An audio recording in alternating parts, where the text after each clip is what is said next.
Pam, and we're at Heirloom Expo, and this is Yeti. Hello. Hi. Hi. So that's okay. I have to go back and forth. So anyway, Yeti, I met Yeti in the booth, and he has a wonderful story to tell us. And the first question I wanted to ask him was how he got involved in the many, many things he does for the food movement. Well, one of my main things is I like to eat bread. And so 30 years ago, I went to the local health food store and bought some organic wheat berries and planted them in a little patch in the orchard. And well, some things grew and some things didn't, and some things were like this and that. And long story short is, I realized I had planted a hybrid. And while the wheat berries looked all the same, the plants did not, and many of them did not grow. So I had to do a quick crash course in what is a hybrid, which is now morphed into what is GMO, but it's basically the same thing. You cannot save the seed from it. So I got involved with at that point, the grain exchange in Kansas, or the seed service exchange, and collecting the old seeds that you can plant and harvest and eat, and then plant some seeds again for the next year. So why is that important? Why do you think it's important for us to go back to the old varieties and plant our old seeds and be able to get seeds from seeds? Part of it, I think, is just basic nutrition. I think the old varieties are a lot more nutritious. Second is food security. The hybrids, every plant is exactly the same. And if all the fertility and all your sunshine and whatever is perfect, you have a bumper crop, which is great for a big farmer. In a home gardener, nothing is ever quite perfect. And the old varieties, while there's close within that variety, there's enough diversity in the DNA where, for example, broccoli. A farmer wants to have the same broccoli picked in like one day, the whole acre. That's what I mean. A home gardener, you don't want 20 broccoli plants in one day, 1 or 2 days. You want them spread out over 2 or 3 week period. Mm-hmm. So just basic things like that. And then if you get into saving your own seed, you're adapting that seed to your locality, your soil, and your own stupidity in gardening. Because whatever you do, the plant will adapt to it. So you started off with grains, and then you're growing food. So where have you evolved to, and how many years have you been evolving? Oh, it has gone back and forth. I'm a nomad, so I start gardens and then they fall apart again. I start another garden somewhere else and hand it over to somebody. At this point, I'm mostly working with fruit trees, but for other people. What I try to do is, instead of me now growing all my own food or being a farmer growing food for people, I go into just regular people's yard and build them a little box or dig up a little patch and have them grow their own food. A lot of people, once the seeds are in the ground, they're like, oh, I can do this, but they can't get over that initial hump of like, oh, here's a bunch of weeds in April, what do I do now? So that's often how I come in, just inspire them, get a little bit of work done, and then people take it on their own. Very cool, very cool. Yeah. So you were saying something about composting too, and all that kind of stuff when we were talking offline. Well, yes, compost is in the system I worked in, and this is my main thing: is you do not have to do a certain thing. Experiment with gardening. Make mistakes. It's okay if something doesn't grow. Pull it out. Plant something else. Don't give up.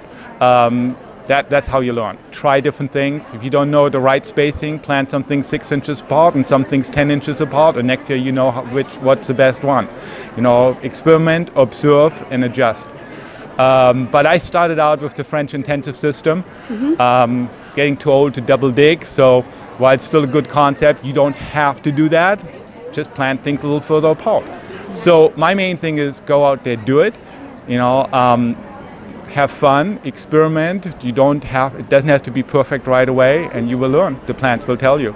But composting is the key. However, a lot of people in the small backyard don't have enough material to make compost. So, but even then, it's like, well, get a 5-gallon bucket, drill a couple holes in it, dig up a few earthworms. You don't have to buy earthworms in the mail. Pick up a plant or a pot, and there's going to be 2 or 3 earthworms under there. Pick up a paver, there's a few earthworms. Go around, pick up a couple dozen earthworms, and in a few months you got a box full. So this is kind of cool. So what are some other basic beginning DIY projects that can help local people with their farms and their gardens getting their gardens going? Oh boy. Pick your top two favorite besides The top two favorites is, well, most people who once they get inspired with gardening, they want to do half an acre. Start small. That's my main thing. Just don't overdo it. Start small, expand on it. And every year you learn something. Every year you fine tune it. Every year you're adding something to it. But the key thing is, again, starting with the old seeds. Where do you get them? Yes, there's companies out there, but a lot of them, if they're selling seeds from, Florida or Missouri, they don't necessarily grow in Maine or California. Mm-hmm. So look for the old Italian across the street. Go for, some lady down the road came over from Laos or something, or from the Philippines, Look for these often old people at this point. Look for ethnic groups. Mm-hmm. Walk around your neighborhood and look over the fence and see what's growing there, and then knock on the door and create community along with getting good seeds, huh? Exactly, and those seeds are already adapted to your locality. Yeah. And that's what I found when I buy seeds from a company. It usually takes me 2 or 3 years to adapt. Ah. So there's a few basic things for seed saving. I mean, the first year, just let a few things, just don't eat them. That's very simple. Mm-hmm. That often doesn't make the best seed necessary because you need a certain amount and different crossing things, but sometimes just start. Just let a few things grow just for the fun of it. And if you didn't have anything, go to the supermarket, buy an onion, buy a carrot, buy a beet. Stick them in a 5-gallon bucket on your patio if you live in a condo, and let them grow. See what happens. Yeah, there are a lot of things you can do like that. From then on, you kind of can fine-tune it, take some classes, and work with it. For example, lettuce. You plant, 10, 15 lettuce heads, and now there's like 2 or 3 starting to bolt. And most people go like, oh, that's why I'm going to let go to seed. No. Because if you do that, what are you selecting for is quick bolting lettuce. So you want to pull those out and actually do a little bit of sacrifice and select the 2 or 3 best ones who are not bolting. Now you do that 2 or 3 years in a row, you have a bulletproof lettuce variety. Very cool, very cool. Yeah. Well, so Yeti has given us